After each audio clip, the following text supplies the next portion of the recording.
Hi students, welcome back to media channel. So இன்றைக்கி நம்ம என்ன பார்க்க போகிறோம் அப்படின்னா, ஒரு இன்ட்ரெஸ்டிங்கான டாபிக் தான். உங்களுக்கு நிறைய இந்த காமன் எரர் உங்களுக்கு வந்திருக்கும். என்ன மாதிரி எரர் அப்படின்னு நான் சொல்கிறேன். லைக் இந்த இடத்துல பார்த்தீங்கன்னா ESP8266 மாடியூல் அப்படின்றது உங்களுக்கு காட்டாது. லைக் உங்களால் ப்ராப்பராக அந்த போர்டை செலக்ட் பண்ண முடியாது. ஸோ இந்த ஒரு ப்ராப்ளத்தை ரெக்டிஃபை பண்ணுறதுக்கு என்ன பாசிபிள் ஈஸியான மெத்தட் என்ன அப்படின்னா, ஜஸ்ட் நீங்கள் உங்களோட அட்ரினோ ஐடியை ஓப்பன் பண்ணிக்கோங்க. லைக் இந்த இடத்துல பார்த்தீங்க அப்படின்னா, நான் உங்களுக்கு ஒரு நோட் பேட் ஓப்பன் பண்ணுறேன். ஸோ ஓகே, இந்த இடத்துல நான் ஒரு நோட் பேட் ஓப்பன் பண்ணியிருக்கேன். ஸோ இந்த நோட் பேடில் நான் உங்களுக்கு ஒன்று கொடுத்துருப்பேன், சரிங்களா? ஸோ இதை கொஞ்சம் ஜூம் பண்ணி காட்டுறேன், சரிங்களா? இங்கே இருக்கக்கூடிய சேம் லெட்டர் நான் உங்களுக்கு டிஸ்கிரிப்ஷன்லேயும் கொடுக்குறேன், கமெண்ட்லேயும் கொடுக்குறேன். இதை நீங்கள் காப்பி பண்ணிக்கணும், ஓகேங்களா? காப்பி ஆர் டைப் பண்ணிக்கோங்க. லைக் நான் சொல்கிற இடத்துல பேஸ்ட் பண்ணிட்டு உங்களுடைய ESP8266 மாடல் ஆர் ESP32 இந்த சேம் மாடியூல் சேம் கண்ட்ரோலரை ஈஸியாக நம்ம ஒர்க் பண்ண வைக்க முடியும். ஸோ இதில் ஜஸ்ட்டு ஃபைல் அப்படின்னு கொடுத்துட்டிங்கன்னா ப்ரெஃபரன்ஸ் அப்படின்னு இருக்கும். ஸோ இந்த இடத்துக்கு வந்துட்டிங்க அப்படின்னா, இந்த இடத்துல அடிஷ்னல் பிளாக் மேனேஜர் URL அப்படின்றது பார்த்தீங்களா, இந்த இடத்துல நான் கொடுத்த அந்த லிங்க்கை கொடுத்துருங்க, ஓகேங்களா? எனக்கு இந்த இடத்துல பார்த்தீங்க அந்த பேக்கேஜ் இன்ஸ்டால் ஆகணும், ப்ராப்பர் நெட் கனெக்ஷன் இருக்கணும். இப்போ எனக்கு பார்த்தீங்கன்னா இதில் காட்டுது அப்படின்னா, ஆக்சுவலாக நான் அதை முன்னாடியே ரெடி பண்ணிட்டேன். இன்கேஸ் உங்களுக்கு காட்டாது, ஏன்னா எனக்கு காட்டுறதுனால நீங்கள் அப்படி நினச்சிக்க வேண்டாம். ஸோ உங்களுக்கு இது காட்டாது. இப்போ நான் உள்ளே போகிறேன். ஸோ இப்போ இந்த இடத்துல பாருங்கள், ESP8266 பார்த்தீங்களா, எனக்கும் காட்டலை. ஏன்னா நான் அது செலக்ட் மட்டும்தான் ஆகிருக்கு, பட் எனக்கு அது ப்ராப்பராக காட்டலை, சரிங்களா? ஸோ அது ப்ரீவியஸாக யூஸ் பண்ணல, நான் அதை ரிமூவ் பண்ணிட்டேன் ப்ராப்பராக. ஸோ இப்போ இதை எப்படி இன்ஸ்டால் பண்ணலாம் அப்படிங்கிறத பார்ப்போம். ஃபஸ்ட்டு முதல்ல நீங்கள் அது பண்ணணும். அது பண்ணதுக்கப்புறம் இந்த இடத்துல பாருங்கள், இப்போ போர்ட் மேனேஜர் நம்ம போகணும், சரிங்களா? இப்போ இந்த இடத்துல தான் போர்ட் மேனேஜர். ஸோ ஒரு சில பேர் பழைய வெர்ஷன் யூஸ் பண்ணலாம் இல்லையா? ஸோ அதனால் டூல்ஸ் போய்க்குங்க. டூல்ஸ் போயிட்டீங்க அப்படின்னா இந்த இடத்துல போர்ட் மேனேஜர் அப்படின்னு காட்டும். ஸோ இந்த போர்டு அப்படின்னு இருக்கா, ஸோ இந்த போர்ட் மேனேஜர் அப்படிங்கிறத கிளிக் பண்ணிங்க அப்படின்னா உங்களுக்கு வரும், இந்த ஒரு செக்ஷன் வரும், சரிங்களா? உங்களுக்கு இங்கேயே ஷோ ஆகும். இல்லை ஒரு சில பேர் பழைய வெர்ஷன் யூஸ் பண்ணுறீங்க அப்படின்னா சொன்ன மாதிரி போய்க்கோங்க. இந்த இடத்துல நீங்கள் என்ன பண்ணணும் அப்படின்னா 8266 அப்படின்னு அடிச்சிங்க அப்படின்னாலே வந்துடும். 8266 இருந்துச்சுன்னா ESP8266 by ESP8266 கம்யூனிட்டி அப்படின்னு சொல்லக்கூடிய இந்த பேக்கேஜை நீங்கள் இன்ஸ்டால் பண்ணிங்க அப்படின்னா இங்கே ப்ராப்பராக உங்களுக்கு ஷோ ஆகும். நம்ம கோடுமே அதுக்கு ஈஸியாக அடிக்கலாம், ஓகேங்களா? ஸோ இப்போது நம்மளுக்கு பர்ஃபெக்டாக இன்ஸ்டால் ஆகிட்டுருக்கு.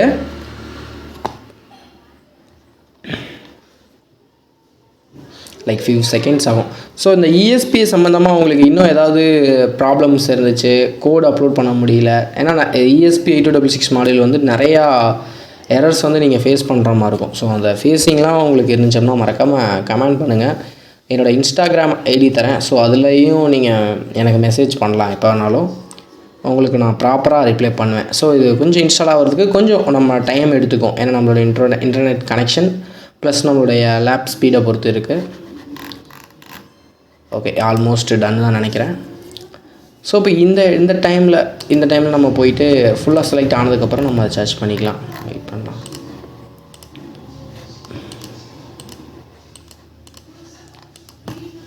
Okay, ESP8266. ஓகே, ஸோ இந்த மறக்காமல் அந்த கோடை அந்த இடத்துல காப்பி பண்ணிட்டு அப்படின்னா தான் இந்த இன்ஸ்டால் பண்ணுற இந்த போர்ட் மேனேஜர் வரும், சரிங்களா? ஸோ அதை மட்டும் நீங்கள் ஃபைன் கரெக்டாக பார்த்துக்கோங்க. இப்போ சக்ஸஸ்ஃபுல்லாக இந்த இடத்துல நம்மளுக்கு இன்ஸ்டால் ஆயிடுச்சு. இந்த இடத்துலையும் ரிமூவர் ஆப்ஷன் வந்துருச்சு. ஸோ இப்போ இந்த இடத்துல நம்ம போய்ட்டு டேரெக்டாக செலக்ட் அதர் போர்டு அப்படின்னு கொடுத்துட்டு ஜஸ்ட் ESP8266 அப்படிங்கிறது நீங்கள் கொடுத்துட்டு என்ட்ரு கொடுத்தீங்க அப்படின்னா நிறையா உங்களுக்கு ஸ்லாட் வரும். இதில் உங்களுடைய ESP8266 மாடல் என்ன ஸ்பெசிஃபிக்னு பாருங்கள். மோஸ்ட் ஆஃப் த பேர் ஜென்ரிக் அதை யூஸ் பண்ணுவாங்க, ஜென்ரிக் மாடல் தான் யூஸ் பண்ணுவாங்க. ஒரு சில பேர் என்ன பண்ணுவாங்க அப்படின்னா, கீழே வந்தோம்னா இருக்கும் நோடு MCU. ஸோ இந்த வெர்ஷன் யூஸ் பண்ணுவாங்க. ஸோ நீங்கள் அது ஞாபகம் வச்சுக்காங்க, சரிங்களா? ஒர்க் ஆகலை அப்படின்னு நீங்கள் நினச்சிடக்கூடாதுங்கிறதுக்காக காட்டுறேன். உங்களுடைய ESP8266 கரெக்டான நோடு MCUவா இல்லை அதில் என்ன மாடல், ஸோ அதை நீங்கள் பர்ஃபெக்டாக கடையில் வாங்குறப்பே தெரிஞ்சுக்கங்க.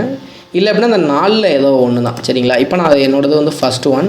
ஸோ நான் அந்த இடத்துல கொடுத்துட்டேன். இப்போ நான் வந்து பார்த்தீங்கன்னா ஒரு ஹலோ வேர்ல்டு அப்படிங்கிற ஒரு ப்ரோக்ராமை சீரியல் மானிட்டரில் ஜஸ்ட் என்னோடய ESP8266க்கு ப்ரோக்ராம் கொடுக்க போகிறேன். ஓகேங்களா? ஓகே, இப்போ இதை வந்து நான் அப்டேட் பண்ண போகிறேன். ஸோ அப்லோட் பண்ணுறேன்.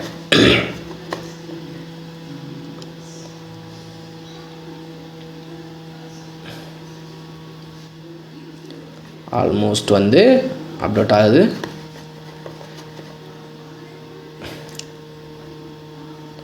நம்மளுடைய சிஸ்டம் வந்து பார்த்திங்க அப்படின்னா எந்த அளவுக்கு ஃபாஸ்ட்டாக இருக்கோ அந்தளவுக்கு இந்த சாஃப்ட்வேர்ஸ்லாம் யூஸ் பண்ணுறதுக்கு நம்மளுக்கு கொஞ்சம் நல்லாயிருக்கும். நம்மளோட சிஸ்டம் வந்து லோ ஸ்பெக்கு அது மாதிரி இருந்துச்சு அப்படின்னா லைக் நம்மளுக்கு கொஞ்சம் டிலே ஆகும். ஸோ அது ஒரு ப்ராப்ளம் இல்லை நம்மளுக்கு இந்த இடத்துல.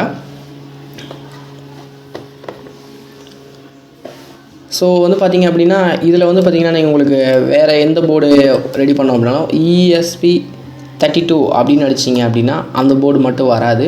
ஸோ இதுக்கான சேம் கோடை வந்து நீங்கள் அதே இடத்துல பேஸ்ட் பண்ணிவிட்டு பண்ணிங்க அப்படின்னா அது வரும். நான் ஸ்பெசிஃபிக்காக அது உங்களுக்கு இன்னொரு வீடியோவில் உங்களுக்கு அது நான் காட்டுறேன் அது எப்படி பண்ணணும் அப்படின்ட்டு. ஓகேங்களா? இப்போ வந்து பார்த்திங்கன்னா நம்மளுக்கு எரர் இருக்கா அப்படின்னு செக் பண்ணுது லைக். ஸோ இதில் வந்து பார்த்திங்கன்னா இன்னொரு ப்ராப்ளம் வரும். ஆக்சுவலாக வந்து பார்த்திங்கன்னா உங்களுக்கு கோடு வந்து அப்லோடு ஆனதுக்கப்புறமும் ஒரு சில பேர்த்துக்கு வந்து ஒரு சில எரர் அடிக்கும். எப்படின்னு வந்து பார்த்திங்கன்னா லைக் உங்களோட யூஎஸ்பியே செலக்ட் ஆகலை, இங்கே எல்லாமே வந்துடும் ப்ராப்பராக, பட் உங்கள் ESPயே டிடெக்ட் ஆகாத மாதிரி ஒரு ப்ராப்ளம் இருக்குது. ஏன்னா அது நான் ஃபேஸ் பண்ணியிருக்கேன். ஸோ அதனால் சொல்கிறேன். ஸோ அது அந்த மாதிரி யாராவது ஃபேஸ் பண்ணிங்க அப்படின்னா லைக் நான் அதுக்கு ஒரு வீடியோ செப்பரேட்டாக போடுறேன். ஏன்னா மேபி அது வந்து எல்லாத்துக்கும் அந்த ப்ராப்ளம் வராது. ஏன்னா ஓல்டு கம்ப்யூட்டர்ஸ் வச்சுருக்கவங்களுக்கு மட்டும்தான் அது மாதிரி வரும். இப்போ பார்த்தீங்கன்னா ஆல்மோஸ்ட் வந்து உங்களுக்கு கோடிங் வந்து அப்டேட் வந்து ஆக ஆரம்பிச்சிருச்சு, அப்லோட் ஆக ஆரம்பிச்சிருச்சு. ஓகேவா? ஸோ இப்போ இந்த இடத்துல நான் பைட் வேல்யூ வந்து பார்த்திங்க அப்படின்னா பாண்ட் ரேட் வந்து பார்த்திங்கன்னா 115200 வந்து கொடுத்துருக்கேன். ஸோ கோடு ஆல்மோஸ்ட் ரன் ஆயிடுச்சு. ஸோ கொஞ்சம் இவ்வளோ நேரம் நம்மளுக்கு எடுத்துக்குது. ஓகேங்களா? ஸோ இந்த ESP ஜென்ரிக் போர்டை நம்ம கனெக்ட் பண்ணுறதுக்கு கிட்டத்தட்ட ஒரு 7 மினிட்ஸ் கிட்ட ஆயிடுச்சு. ஸோ ஆல்மோஸ்ட் நம்மளுக்கு ப்ரோக்ராம் அப்டேட் ஆயிடுச்சு. ஸோ இப்போ இந்த இடத்துல சீரியல் மானிட்டர் தானே நான் கேட்டிருக்கேன். லைக் நான் சீரியல் மானிட்டர் கொடுத்ததுக்கப்புறம் வந்து பார்த்திங்கன்னா ஒவ்வொரு 5 செகண்டுக்கும் எனக்கு ஹலோ வேர்ல்டுங்கிறது பிரிண்ட் ஆகும். சரிங்களா? இந்த பாண்ட் ரேட்டை மறக்காமல் ஃபிக்ஸ் பண்ணி வச்சுக்கோங்க. சரிங்களா? ஓகே, இந்த வீடியோ பிடிச்சா மறக்காமல் லைக் அண்ட் ஷேர் சப்ஸ்கிரைப் பண்ணியிருக்கேன். தேங்க்யூ.